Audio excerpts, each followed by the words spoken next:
Hello everyone, welcome to the class. 10 question की series हम लगातार डिस्कस करा रहे हैं और आज हम जिस क्वेश्चन सीरीज पे आए हैं वो है क्वेश्चन सीरीज है वो जो भी हो 25th होनी चाहिए आई थिंक, या 24th होगी, जो भी नंबर होगा देखते हैं। पहला क्वेश्चन है, high temperature are observed in ocean. अब देखिए कॉन्सेप्चुअल क्वेश्चन है, हमें लगेगा कि ये क्वेश्चन कॉन्सेप्चुअल नहीं है, लेकिन ये कॉन्सेप्चुअल क्वेश्चन है। कैसे होगा बताते हैं। High temperature are observed, high temperature कहां पे होता है? जो क्या हो, जो लैंड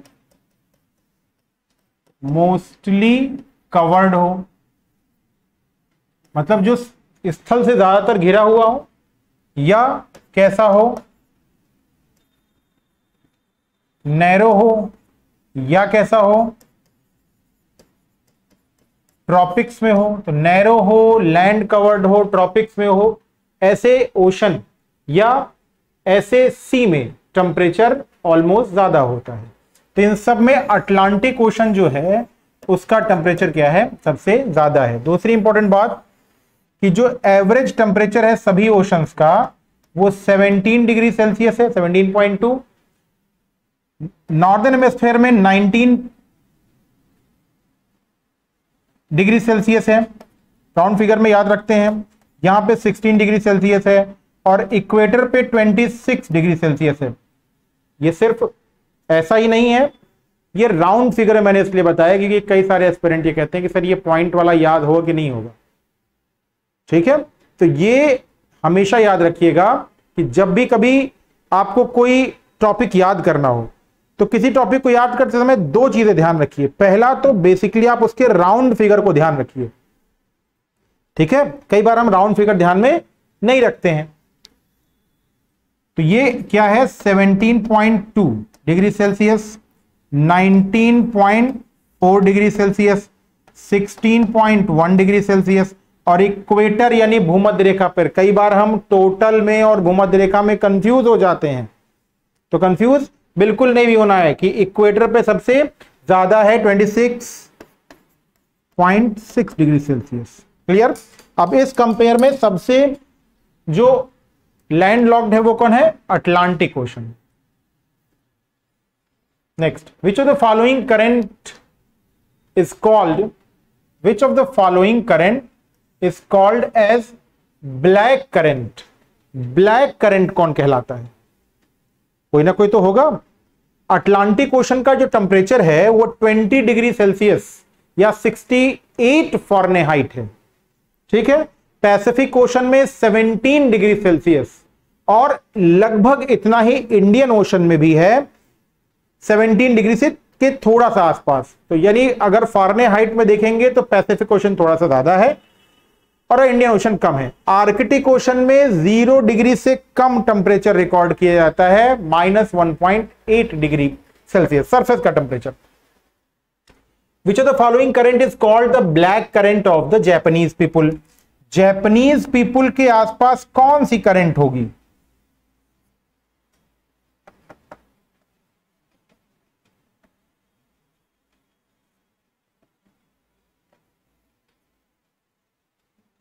दो करंट, एक करंट यहां से जा रही है जो कि क्या है, ये करंट ये अंदर से जा रही है, ये है सुशिमा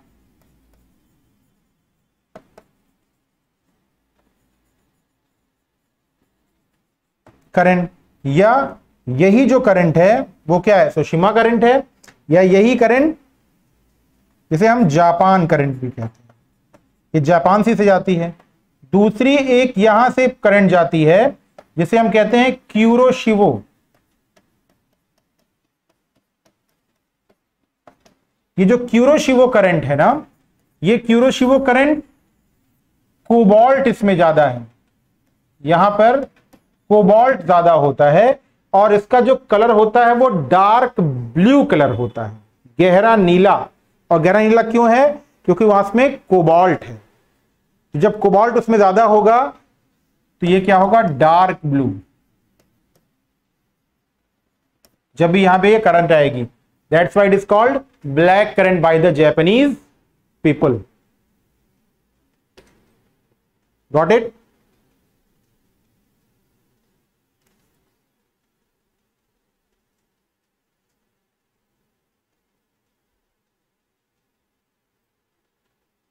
Next question.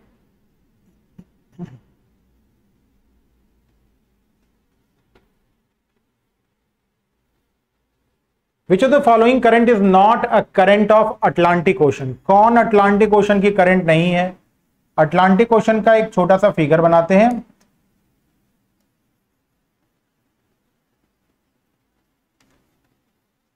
और देखते हैं कि अटलांटिक ओशन में कौन सी करंट नहीं है।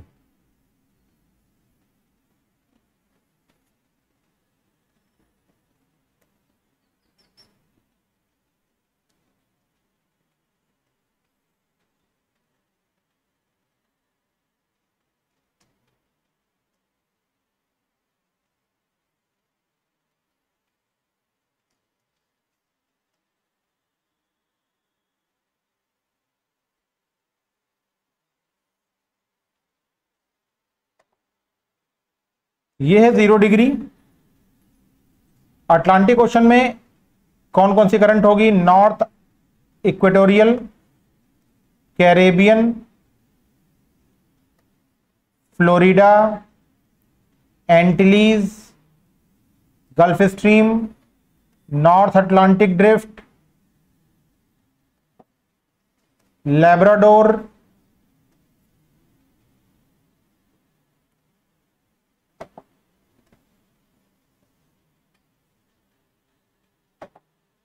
ग्रीनलैंड,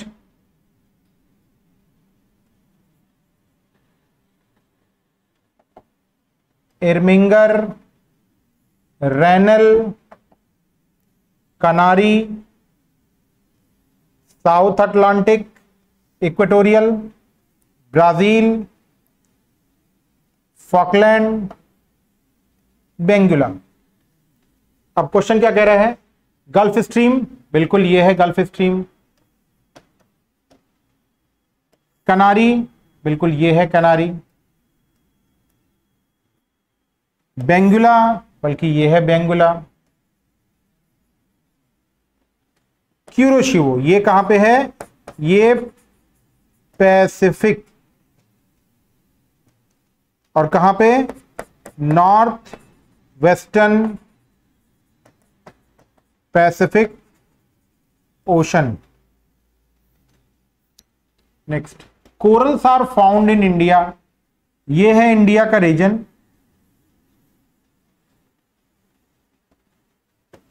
सबसे ज्यादा कोरल पार्ट कहां होता है? Corals are generally found in tropical region. सामान्यतः कहां पाए जाते हैं? कोरल्स ट्रॉपिकल रीजन में पाए जाते हैं, यानी उष्ण कटिबंध में पाए जाते हैं।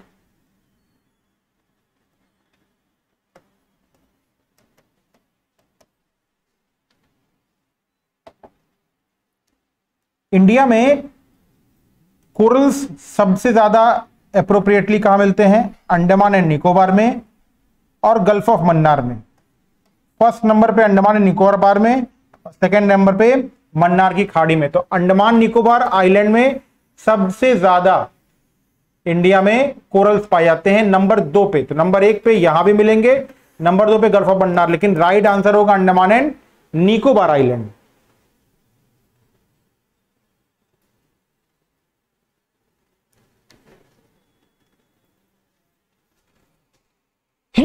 सॉरी।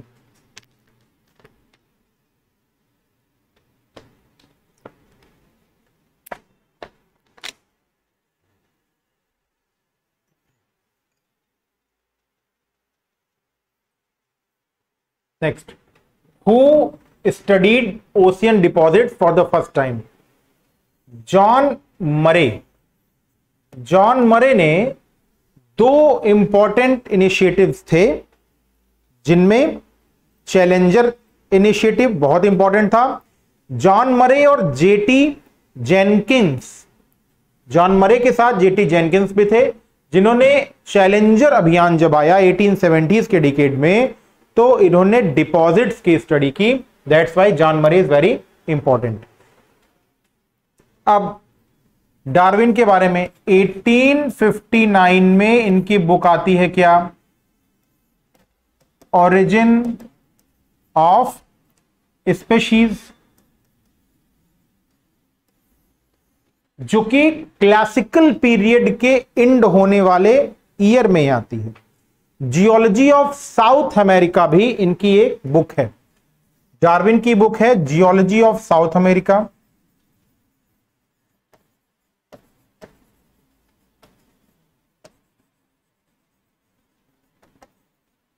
इन्हीं की एक बुक है कोरल रीफ। फिर वैगनर ने क्या, देखिए दो है, एक है अल्फ्रेड वैगनर, एक है टेलर, ठीक है। तो एफबी वैगनर का ड्रिफ्ट सिद्धांत है। जब भी अल्फ्रेड वैगनर आएगा तो इनका कैसा सिद्धांत है, ड्रिफ्ट। और टेलर का कैसा सिद्धांत है, डिस्प्लेसमेंट। कॉन्ट्रैक्शन थ्योरी के अगेंस्ट पहली ड्रिफ्ट थ्योरी टेलर लेके आते हैं, एफबी टेलर, ध्यान रखिएगा। 1908 में पहली बार एफबी टेलर कॉन्ट्रैक्शन इस संकुचन सिद्धांत के अगेंस्ट डिस्प्लेसमेंट थ्योरी लेकर आते हैं। जबकि ड्रिफ्ट सिद्धांत किसका है, वो जर्मन वैगनर का है। 1908 में ये ला रहे हैं और 1912 में ये ला रहे हैं। वैगनर के ड्रिफ्ट सिद्धांत में दो तरफ मूवमेंट मांगा गया है, एक इक्वेटर की तरफ या नॉर्थ की तरफ और दूसरा किस तरफ, वेस्ट की तरफ। जबकि टेलर का जो मूवमेंट था वो एक ही दिशा में है, किसकी तरफ, इक्वेटर प्लस वेस्ट। टेलर के सिद्धांत की एक और खास बात कि ये फोल्डेड माउंटेन के बारे में ज्यादा क्लेरिफाई करना चाहते थे। इनके सामने प्रॉब्लम क्या थी, फोल्डेड माउंटेन। जबकि वैगनर के सामने जो इंपॉर्टेंट प्रॉब्लम थी वो थी क्लाइमेट। वैगनर ने दो अलग अलग डायरेक्शन में मूवमेंट के दो अलग अलग पावर्स को डिफाइन किया। जैसे जब नॉर्थ या इक्वेटर की तरफ मूवमेंट कॉन्टिनेंट्स का हो रहा है तो उसके लिए दो फोर्सेस रिस्पॉन्सिबल थे, एक ग्रेविटेशनल, दूसरा बाउंसी यानी उत्प्लावन का। जबकि जब मूवमेंट वेस्ट की तरफ हो रहा है तो उसके लिए tidal force of moon and sun. Wegener के सिद्धांत को दो बार वैगनर ने 1915 और 1920 में एमेंड किया, मतलब फिर से सुधार। डेविस के बारे में हम बात कर ही चुके हैं कई बार, आगे बढ़ते हैं। नेक्स्ट, ग्लोबिजेरिना ऊज। देखिए ऊज जो है वो गहरे, जब भी हम डिपॉजिट्स की बात करेंगे, वो भी ऑर्गेनिक डिपॉजिट की बात करेंगे, तो it is mainly two type, one is neritic and second is pelagic. तो पैलेजिक बायोटिक डिपॉजिट्स में ऊज होते हैं जो गहरे सागरों में जाकर जमा होते हैं। ये उन्हीं जो मटेरियल है जो उसी ओशन से मिलता है उससे बनते हैं, ठीक है। अब पैलेजिक निक्षेप में, पेलेजिक डिपॉजिट में दो पार्ट हैं। पहला जो कैल्शियम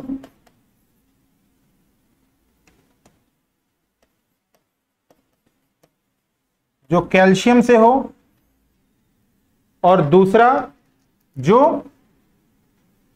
सिलिका से हो, यानी कैलकेरियस और सिलिका प्रधान।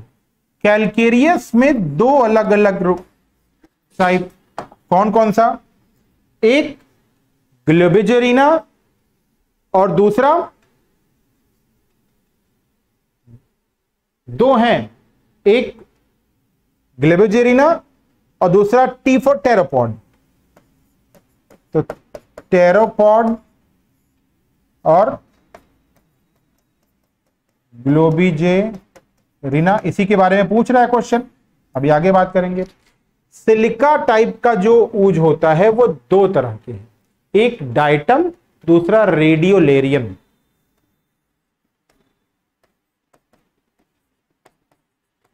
डायटम, दूसरा रेडियोलेरियम।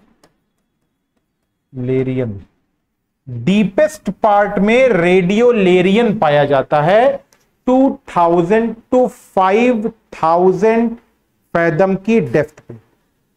ठीक, 2000 टू 5000 की डेप्थ पे। कौन? रेडियोलेरियम, सबसे गहरे में। ग्लोबिजेरिना के बारे में क्वेश्चन पूछ रहा है तो देख लेते हैं। ये 2000 फैदम से लेकर के और 4000 फैदम तक पाया जाता है ग्लोबिजेरिना। ठीक, चूना प्रधान है, ये आप जानते हैं। कहां मिलेगा? ट्रॉपिकल एंड सब ट्रॉपिकल। ऑलवेज रिमेंबर, कहां मिलेगा? ट्रॉपिकल और सब ट्रॉपिकल ओशन में मिलेगा। क्लियर? अब ट्रॉपिकल और सब ट्रॉपिकल में सबसे ज्यादा इसमें कहा? आर्कटिक बिल्कुल भी नहीं होगा। पूरे पैसिफिक ओशन में नहीं पाया जाता, ये बहुत कम। इंडियन ओशन सबसे ज्यादा कहां पाया जाएगा? ये अटलांटिक ओशन में। तो सबसे ज्यादा ग्लोबिजेरिना अटलांटिक ओशन में पाया जाता है। उसके बाद इंडियन ओशन के ईस्टर्न और वेस्टर्न पार्ट पे भी ग्लोबिजेरिना मिलता है। तो ट्रॉपिकल एंड सब ट्रॉपिकल में मिलेगा और बेसिकली कहां? अटलांटिक ओशन में। ठीक है, आगे बढ़ते हैं। Next, what is the best suited ocean temperature required for development of corals? Coral कहां बनेंगे? कोरल 30-30 नॉर्थ साउथ के बीच में, 20-21 डिग्री सेल्सियस टेम्परेचर चाहिए इनको, 27 से 30 सैलिनिटी चाहिए इनको। तो 20 से और 21 के बीच में क्या चाहिए कोरल्स को? फिर क्या चाहिए इनको? 67 टू 80 मीटर की क्या चाहिए? डेप्थ। और उसमें भी क्या चाहिए? बेंच चाहिए, या कह सकते हैं 200 फीट की जरूरत पड़ेगी यहां पर। Next, Who used the word biosphere on a large scale? देखिए, ये बायोस्फीयर को बड़े स्केल पे बर्नार्डस्की यूज करते हैं। बर्नार्डस्की ने सबसे पहले बड़े, यूं तो 1875 में एडवर्ड स्विस ने, अगर एक टर्म यूज करें हम बायोस्फीयर, तो इसको 1875 में स्विस ने यूज किया। लेकिन उसके बाद एक बड़े लेवल पे बर्नार्डस्की ने इसे ग्लोबली प्रेजेंट किया, जीवमंडल या इकोलॉजिकल कॉन्सेप्ट में, जबकि स्विस ने सिर्फ the place where we can live इसी के लिए यूज किया था। ठीक है, और ये कब दिया बर्नार्डस्की ने? 1920 में दिया। Next, What percentage of water founded in different plants? Different plant में पौधों के पाए जाने का जो परसेंटेज होता है वो अलग अलग होता है, और वो 59 से लेकर के और 90% तक होता है। लेकिन पौधों वाइज ये अलग होता है, तो सबसे निकटतम यही मिल रहा है, 60 to 98% फ्लूइड होता है। Next, generally what is the percentage of minerals and water percentage in the soil? देखिए, एक डेवलप्ड सॉइल है, या जिसे हम मैच्योर सॉइल कहें,